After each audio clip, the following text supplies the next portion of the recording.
ஓம் சைராம், ஜெய் சைராம். என் அன்பின் பிரியமே, என் பெயர் சொல்லி ₹1 நாணயத்தை எடுத்து உன் பூஜை அறையில் வைத்து உன் வேண்டுதலை வை. நான் ஏற்கனவே உன்னிடம் கூறியுள்ளபடி உன் வேலையை முடித்து கொடுக்க நான் தயாராகிவிட்டேன். நான் நானாக இருக்கப் போகிறேன் என்று உன் மனதை சோதனையை எதிர்கொள்ள தயாராக மாற்று. இதுதான் முதல் படி. எனது கடவுளான அன்னை யாரைப் போலவும் நடித்தவர் அல்ல. அவர் தனக்கென ஒரு தனி வழியை உருவாக்கி கொண்டு அவராகவே இருந்து அதை நடைமுறைப்படுத்தி ஜெயித்தவர். அவர் என்னோடு இருக்கிறார். நான் பிறர் நடுவே தனித்தன்மையோடு இருக்கிறேன். நான் இதுவரை பெற்றது தோல்வியல்ல, அனுபவம். அனுபவித்தது எல்லாம் கஷ்டமல்ல, சோதனை. இதில் நான் ஜெயிப்பேன். நான் தோற்க பிறந்தவன் அல்ல, ஜெயிக்க பிறந்தவன் என்று கூறு. இவ்வாறு நீ கூறும்போது உன் மனதில் ஒரு தன்னம்பிக்கை, தைரியமாகியவை உன் மனதிற்குள் தோன்றுவதை நீ உணர்ந்து கொள்வாய். ஒரு ஆரம்பம் இருந்தால் ஒரு முடிவு உண்டு. பிறப்பு உறுதி செய்யப்பட்டால் இறப்பு உறுதி. அதேபோல நமக்கு கிடைத்த இந்த மானிட பிறவியை மகிழ்ச்சியோடும் பொறுமையோடும் வாழ வேண்டும்.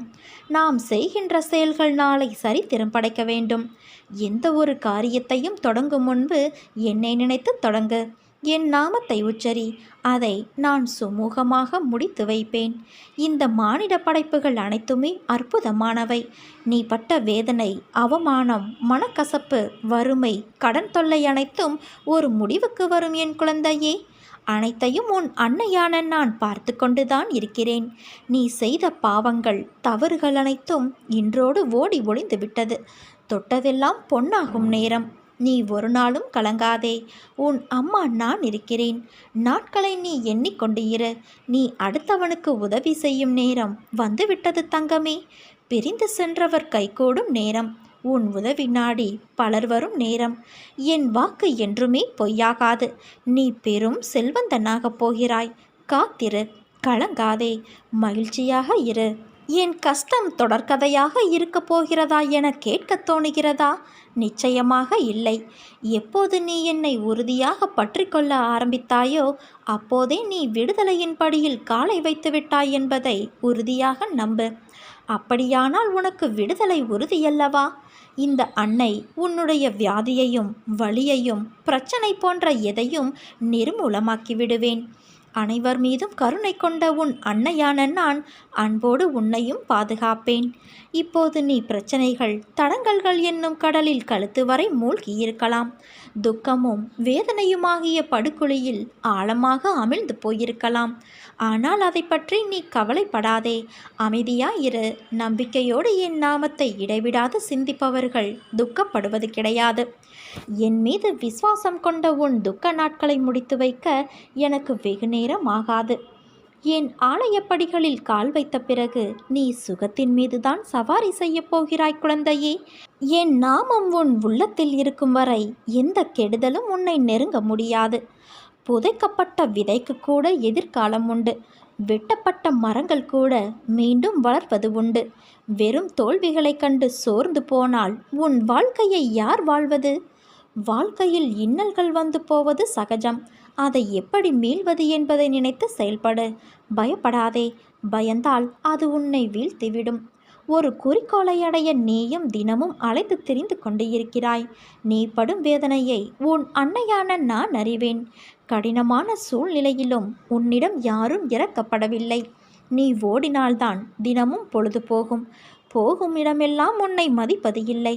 அவர்களை நான் பார்த்து கொள்கிறேன். உன் நாவாகப்பட்டது என் நாமத்தை உச்சரித்து கொண்டு இருக்கிறது.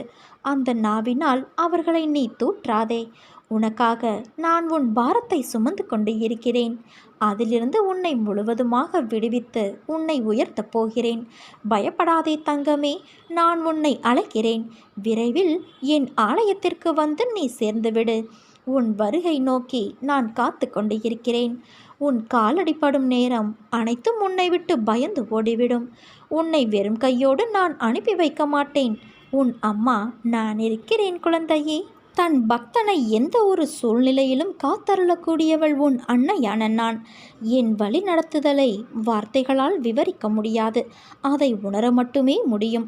என்னிடம் உன்னை முழுமையாக அர்ப்பணித்து என் நிலையிலும் என் நாமம் ஜபித்து நீ வாழ்ந்தாயானால் உன்னை சூழ்ந்துள்ள அனைத்து பிரச்சனைகளும் உன்னை விட்டு விலகி செல்வதை நீ அனுபவத்தில் உணர முடியும். கடன் தொல்லையா, பிரச்சனையா, குடும்ப சிக்கலா, என்னவானால் என்ன, உன் அன்னை நான் இருக்கிறேன், அனைத்தையும் நான் பார்த்து கொள்வேன். இந்த எண்ணம் உன்னுள் இருக்க வேண்டும். இப்படி இருந்தால் நீ சுலபமாக ஜெயித்து விடலாம். இப்போது என்ன நோக்கத்திற்காக நீ போகிறாயோ அந்த நோக்கத்தை உன் அன்னையான எனக்கு சமர்ப்பணம் செய்துவிட்டு, அன்னையே, இவையெல்லாம் உங்கள் ஆணைப்படியே நடக்கிறது. நீங்களே தள்ளி விடுபவரும் தூக்கி விடுபவருமாக இருக்கிறீர்கள். நீங்களே சண்டையிடுகிறீர்கள், சண்டையிட வைக்கிறீர்கள். சமாதானத்தை செய்பவரும் காரியத்தை செய்கிறவரும் நீங்களே. இதோ என்னை முழுவதுமாக உங்களிடம் ஒப்படைக்கிறேன். உமது உந்துதலால் நான் புறப்பட்டு போகிறேன். எனக்கு முன்னால் சென்று என் தேவைகளை நிறைவேற்றுங்கள் என்று கூறிவிட்டு போ. உறுதியான உன் நம்பிக்கையை மெச்சி நீ போகுமிடமெல்லாம் நான் வரும்போது உனக்கு ஏன் பயம்? உன் அன்னையான நான் யார் மனதிலும் வர மாட்டேன். அப்படி வந்தேன் என்றால் அது நீ செய்த பாக்கியம் எனலாம். அந்த பாக்கியம் இந்த பதிவை நீ படிப்பதன் மூலமும் உனக்கு என் அனுக்கிரகம் கிடைத்திருக்கிறது என்று அர்த்தம். உன் இதயத்திற்கு உள்ளாகட்டும், ஆலயத்தில் விக்கிரக வடிவிலாகட்டும், தாளில் போட்டோவாகட்டும், நீ என்னை பார்க்கும்போதெல்லாம் நீ என்னிடம் கேட்கும் ஒரே கேள்வி, நான் உன்னை அதிகமாக நேசிக்கிறேனா என்பது. ஏனென்றால் பல வேளைகளில் நீ தவறு செய்து விடுகிறாய். அதற்காக பிறகு வருந்தினாலும் தவறாது அதற்காக வருகிற தண்டனைகளை பெறும்போது, அன்னையே, என்னை மன்னித்து கொள்ளுங்கள், என்னை மீறி நான் நடந்து கொள்கிறேன், இதற்காக என்னை வெறுத்து விடாதீர்கள், நான் கடந்து வந்த பாதையை அடிக்கடி திரும்பி பார்க்கிறேன், காடுகளும் கரடுமுரடான வழிகளும் துஷ்ட மிருகங்களும் அச்சுறுத்திய அந்த காலத்திலும் நீங்கள் என் கைகளை பிடித்து கொண்டு வழிநடத்தி வந்தீர்கள். என்னால் முடியாது என்று சோர்ந்துவிட்ட நேரத்தில் தூக்கி கொண்டு நடந்தீர்கள். நீங்கள் காட்டிய வழியில் நான் செல்கிறேன், நீங்களே என் அன்பு உலகம் என்று நீ என்னிடம் மன்றாடுகிறாய். பிறகு எப்படி உன்னை நான் கைவிடுவேன்? ஒரு செயலில் ஈடுபடுவதற்கு நீ 1000 முறை யோசிக்கிறாய். நான் எடுத்த முடிவு சரியா, அவன் வினவியது சரியா என்றெல்லாம். அது நிஜமா இல்லை பொய்யுரைக்கிறானா என்று இப்படி நீ யோசிப்பதை முதலில் நிறுத்து. ஏன் இப்படி செய்கிறாய்? ஒரு பொழுதும் எதற்காகவும் கலங்காதே. ஒரு முறை உன் மனம் சொல்வதை கேள். மாற்றான் சொற்களை உன் செவி கொடுத்து கேட்காதே. எடுத்த முடிவை என்றும் எதற்காகவும் மாற்றிக்கொள்ள நினைக்காதே. உன்னை பற்றி தெரிந்து கொள்ளும் நேரம் வரும். எதையுமே கேட்டு வாங்கிக் கொள்ளக்கூடாது. தானாக வந்தால்தான் அதற்கு சிறப்பு. வாழ்க்கையில் புரிந்து நடைபோட்டு பழக கற்றுக்கொள் என் குழந்தையே. நீ நீயாக இரு. உன் சுயமரியாதை இழந்து அடுத்தவரிடம் பணிந்து போவதற்கு என்றுமே அவசியமில்லை. உன்னை புரிந்து கொண்டவர்கள் மட்டும் உன்னை சுற்றி இருந்தால் போதுமானது. உன்னை குறை கூறுபவர்களின் பேச்சை மனதில் ஏற்றிக்கொள்ளாமல் சென்று கொண்டே இரு. அவர்கள் எவரும் உன் வாழ்க்கையில் பயணிக்கப் போவது இல்லை. நீ நீயாகவே இரு என் தங்கமே. எதன் மீதாவது ஆசைப்படுதல், எண்ணமிடுதல் ஆகியவற்றாலும் மனமானது அலைப்பாயும். உன் தந்தையான என் மீது பாரத்தை வைத்தால் அனைத்தும் நாளடைவில் சரியாகிவிடும் என் குழந்தையே. உன்னுடைய மோசமான நேரம், காலம், அதை தகர்த்தெறிய வேண்டும் என்றால் மனதார ஒரு முறை தந்தையே என்று என்னை அலை. உன் மந்தமான மனநிலையை நான் தகர்த்து எறிவேன். அனைத்தும் சரியாகிவிடும். எதற்கும் கலங்காதே. உன்னோடும் உன் குடும்பத்தோடும் உன் தந்தையான நான் எப்போதும் இருக்கிறேன். நீ நம்பிக்கையோடு இரு. நல்லதே நடக்கும். வாழ்க்கையை ஒவ்வொரு நாளும் வெற்றி தோல்வியாக ஒப்பிட்டு பார்க்காதே. வாழ்க்கையை ஒவ்வொரு நாளும் முழுதாக வாழ பழகு. வெற்றி என்பது தானாக வந்து சேர்ந்து கொள்ளும். வாழ்வதற்காக பிறவியெடுத்து வந்துள்ளாய். முழு மனதோடு நாட்களை வாழ்ந்து கடமைகளை செய்து கொண்டு வா. கவலைகள், பிரச்சனைகள் வரும் என்பதற்காக வாழ்க்கையை வாழாமல் தவிர்க்க முடியாது குழந்தையே. உன் மனம் எதையாவது ஒப்பிட்டு பார்த்து உனக்கு வேற்றுமையை காட்டும். ஆனால் உன் வாழ்வில் நான் இருக்கும்போது எந்த துன்பமும் உனக்கு வராது. நேர்மறை எண்ணங்களை ஒருபோதும் கைவிடாதே. என் பிள்ளைகளான உங்கள் மீது நான் நிஜமான அன்பு கொண்டவன். என் பிள்ளைகளை எல்லாவித கஷ்டங்களிலிருந்தும் கவலைகளிலிருந்தும் கை தூக்கிவிட அவதரித்தவன் நான். எப்போதும் என் நாமத்தை உச்சரி. நான் எப்போதும் உன்னை மட்டுமே நினைத்து கொண்டு இருக்கிறேன். எப்போதும் தைரியமாக நீ இருக்க வேண்டும் என் குழந்தையே. எதை பற்றியும் கவலைப்படாதே. காலதாமதமாகலாம், பொறுமையாக இரு. நான் உன்னையே நினைத்து கொண்டு இருக்கிறேன். உனக்கு என்ன தேவையோ அதை மட்டுமே நான் நினைப்பேன். நான் நினைப்பது மட்டுமே நடக்கும். வழி தெரியாமல் தவிக்காதே. நிச்சயமாக உனக்கு ஒரு நல்ல வழியை நான் காட்டுவேன். அதுவரை நீ கொஞ்சம் பொறுமையாக இருக்க வேண்டும். நீ என் நினைவாக எப்போதும் இருந்தால் பதற்றப்படவோ நடப்பதை நினைத்து துக்கப்படவோ மாட்டாய். ஏனென்றால் நீ என்னுடைய சங்கத்தில் இருக்கிறாய். உன் சார்பாக நான் செயல்பட்டு கொண்டே இருக்கிறேன். உன் பிரச்சனை அனைத்தையும் நான் பார்த்து கொள்கிறேன். காலம் நேரம் வெகு தொலைவில் இல்லை என் குழந்தையே. தைரியமாக இரு. இதுவரை எந்த கஷ்டம் உன்னை பாதித்ததோ அது தானாக ஓடி ஒளியும். மிக விரைவில் நல்ல நேரம் ஆரம்பிக்கும். என்னை சரணாகதியடைந்தால் நான் உன்னை பாதுகாப்பேன் என் தங்கமே. சோதனைகள் வரும்போது ஒருபோதும் உன்னை நான் கைவிட மாட்டேன். என் சொற்களை நீ மறந்து விடாதே. காலம் ஒரே மாதிரியாக இருக்கும் என்று கருதாதே. தங்க சிம்மாசனங்களும் கண் மறைவாகிவிடும். அதிகாரங்கள் மறைந்து போகும். செல்வ வளம் சொல்லாமலேயே சென்றுவிடும். கொடுக்கும் கரங்களே பெற்றுக்கொள்ளும் கரங்களாகிவிடும். அப்போது கொடுப்பவர்கள் இருக்க வேண்டுமல்லவா? அதனால் இருப்பவர்கள் கொடுப்பதை பழக்கப்படுத்தி கொள்ள வேண்டும். விதையை அப்படி விதைத்து கொண்டால் பலன் கிடைக்காமல் போகாது. என்னுடையது எனக்கு மட்டுமே என்ற பாவத்தோடு நாட்களை கடத்தி தேவை ஏற்பட்ட போது எனக்கு யாரும் இல்லை என்று கருதினால் பிரயோஜனம் என்ன? தானம் செய்தது வீண் போகாது. ஆறுதல் சொன்னால் அது வீணாகாது. உதவி வீணாகாது. நல்ல சொற்கள் வீணாகாது. அன்பு வீணாகாது. தேவை நேர்ந்த போது அதிக பலனை இக்குணங்களே அந்த இறைவனின் வடிவத்தில் பிரத்யட்சமாகும். வாழ்க்கையில் நீ சந்திக்கும் ஒவ்வொருவரும் உனக்காக அனுப்பப்பட்டவர்களே.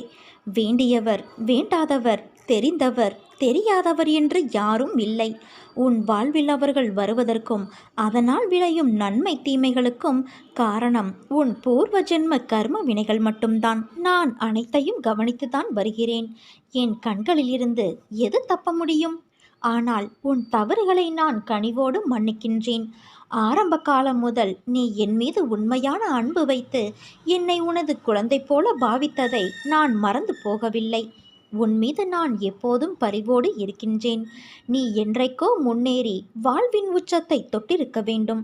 உன் பிடிவாத குணம், முரட்டு சுபாவமாகியவை நிம்மதியற்ற வாழ்வை உனக்கு தந்து விட்டது. சொர்க்கத்தை உருவாக்க நினைத்த நீ சந்தர்ப்பவாத குணத்தால் ஒரு நரகத்தை உருவாக்கி கொண்டு இருக்கிறாய். அதை நினைத்து என் மனம் பதைக்கின்றது. கெட்டவர்கள் கெடுபலனை அனுபவிப்பார்கள். ஆனால் நல்லவர்களாகிய நீங்களும் கெடுபலன் அனுபவிப்பது ஏன்? இந்த வாழும் காலத்தில் ஒவ்வொரு நாளையும் ரசித்து அனுபவிக்க கற்றுக்கொள். கவலைகளை தூக்கி எறி. எதை எடுத்துக்கொண்டு போகப் போகிறோம் என்ற எண்ணத்தை வளர்த்துக்கொள். எதையும் என் போக்கில் விட்டுவிடு என் குழந்தையே. சிந்தனையை என் பக்கம் திருப்பு.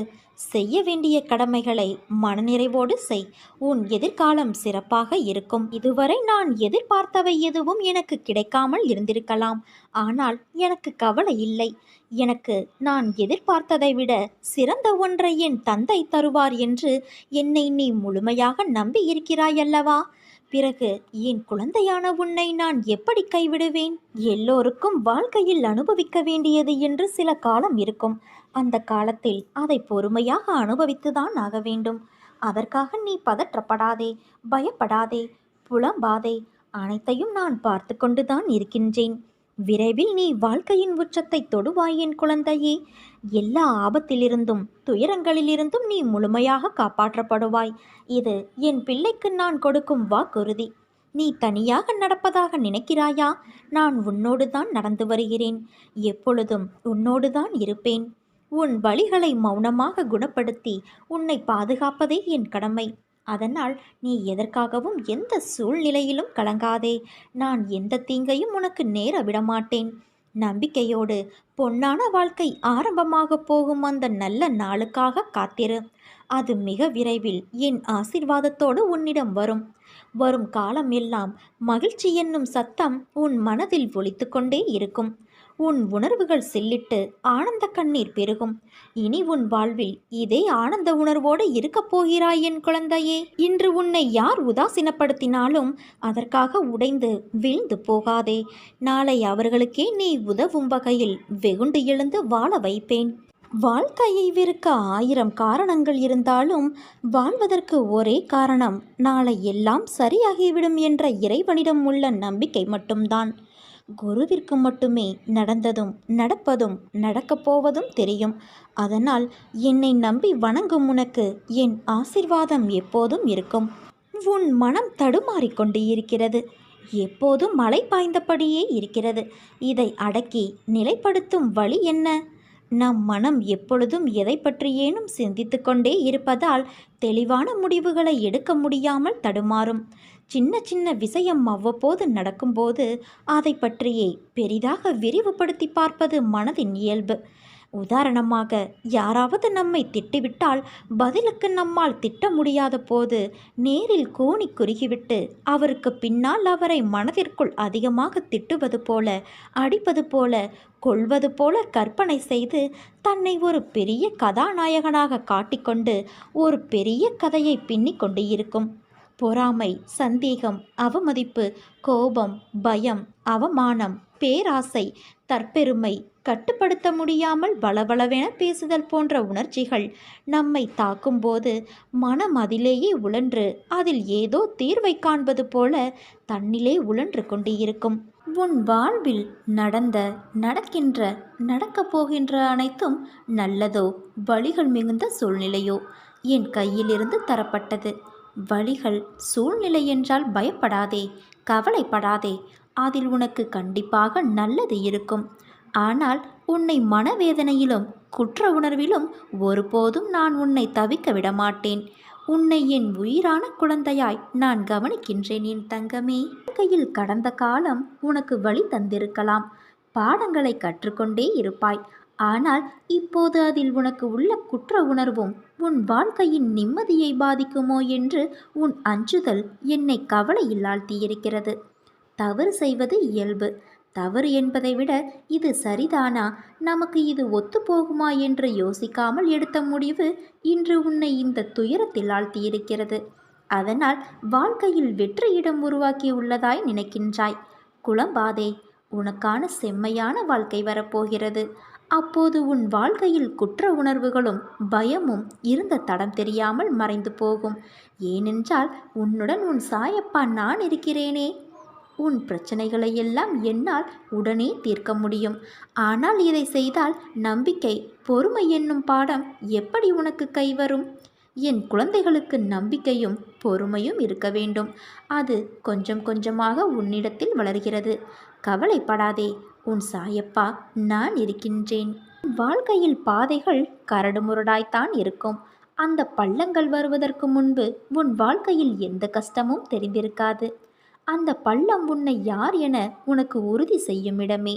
உன் மன உறுதி, தைரியம், தன்னம்பிக்கை, எதையும் எதிர்கொள்ளும் துணிச்சல் இருக்கிறதா என்று உன்னை அடையாளம் காண வைக்கும் இடம். அதே போல அந்த பள்ளங்களை தாண்டி விட்டாய் என்றால் நீ ஜெயித்து விட்டாய் என்று அர்த்தம்.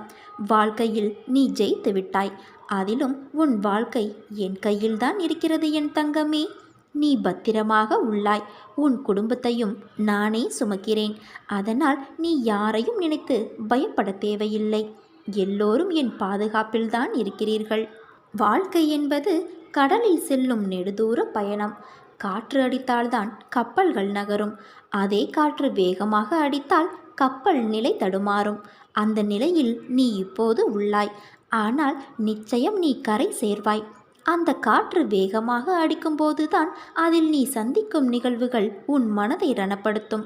அந்த ரணத்திற்கு என் வார்த்தைகள் ஆறுதலாய் அமையும். நிச்சயம் உன்னை உயர்நிலைப்படுத்துவேன். எல்லா கஷ்டங்களிலிருந்தும் உன்னை நான் மீட்டெடுப்பேன் என் தங்கமே.